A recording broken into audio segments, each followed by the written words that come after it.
Les Sarrasins en Provence. Les Sarrasins sont souvent cités dans l'histoire de la Provence. Leurs passages, leurs invasions sont souvent pris comme date de référence. Ils ont détruit beaucoup de villages et on dit avant les Sarrasins et après les Sarrasins, un peu comme on dit avant Jésus-Christ et après Jésus-Christ pour marquer le passage d'une ère à une autre. Le mot Sarrasin, du latin Saracenus, qui signifie nomade, désignait à l'origine des peuplades de Bédouins qui vivaient entre le Tigre et l'Euphrate et qui attaquaient les caravanes. Obéissant au Coran, ils entreprirent d'islamiser le monde. Ils soumirent d'abord la Syrie, l'Iran, l'Égypte, l'Afrique du Nord et à partir du 8e siècle, l'Espagne. Tous ces peuples soumis devinrent, dans leur langage du Moyen Âge, des Sarrasins. Dans notre langue moderne, nous disons plus volontairement les Arabes. Sarrasins ou Arabes. En 714, ils franchissent les Pyrénées et entrent en France. Leur but n'est pas le pillage, c'est la conquête. S'ils ne rencontrent pas trop de grande résistance, ils se contentent de s'emparer des églises et de les transformer en mosquées. Bien sûr, il y a parfois de la violence et des massacres, mais ce n'est pas systématique. Il s'agit plus d'une guerre religieuse que d'une destruction. Puis, les chrétiens se rebiffent. C'est à Poitiers, en 732, Charles Martel et les Sarrasins reculent. Ils changent alors de méthode et deviennent brigands. Ils lancent leurs raids pour piller et ramener du butin.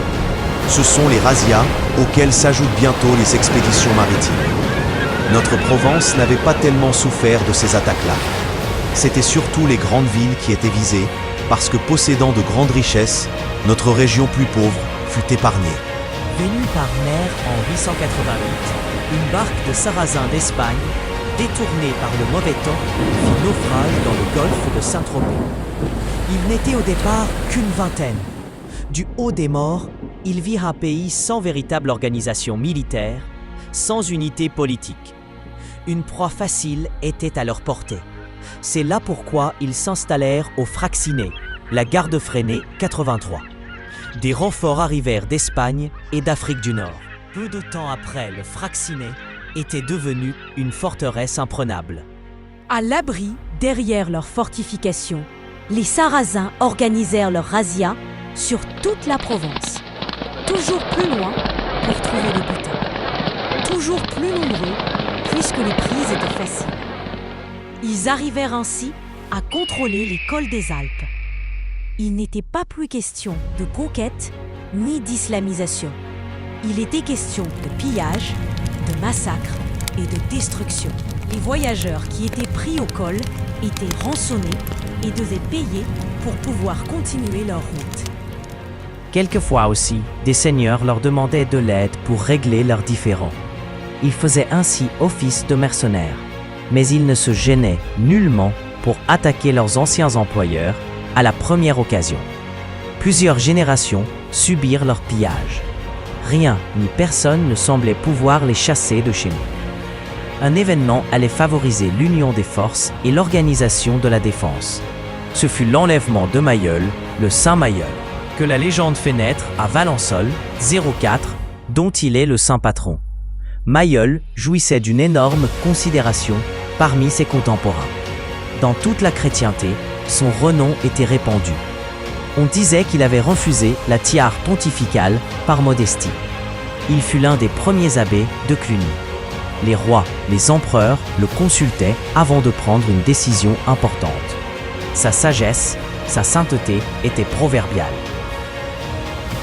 Or, revenant de Rome, certainement d'un pèlerinage, Mailleul fut pris par les Sarrasins. Les historiens ne sont pas tous d'accord pour dire que le col des Alpes où fut enlevé Mailleul. Pour les uns, il s'agissait du Grand Saint-Bernard. Pour les autres, de Montgenèvre. Quoi qu'il en soit, quand ils aperçurent de l'importance de leur prise, les Sarrasins demandèrent une rançon énorme pour le saint homme. 1000 livres d'argent. L'abbaye de Cluny était riche, et la somme fut payée, et Mailleul et ses compagnons purent continuer leur route. Mais l'indignation fut très grande dans tout l'empire chrétien. Que Mailleul, Saint Mailleul, soit enlevé par les infidèles, en pleine chrétienté, était une chose que l'on ne pouvait pas admettre. Profitant de ce mouvement, de ce sentiment de révolte, Guillaume, fils du comte d'Arles-Boson avec son frère Robot, Vincentiès baron de Castellane, avec Bévon de la vallée de Jabron, leva une armée et attaqua les Sarrasins. Sous ses 4 capitaines, toute la Provence prit des armes. Robot prit le Fraxinet. Guillaume libéra l'école des Alpes. L'enlèvement de Mailleul avait galvanisé les volontés. La guerre religieuse avait changé de camp, la victoire aussi. Mailleul fut enlevé en 972. En 974, Guillaume et ses compagnons avaient chassé les Sarrasins de la Provence. Ils en acquirent le titre de Guillaume le Libérateur. L'empereur germanique lui accorda l'investiture et le nomma comte de Provence. Par lui, l'an 974, le comte de Provence tel que nous le connaissons aujourd'hui, sauf les évêchés de Gap et d'Embrun, était créé. Plus tard, les rivages de la Provence subirent encore quelques raids des Sarrasins. Mais leur domination était finie. Enfin pacifié, sous la direction de son nouveau comte de Provence, pouvait s'organiser et trouver une unité pour la première fois de son histoire.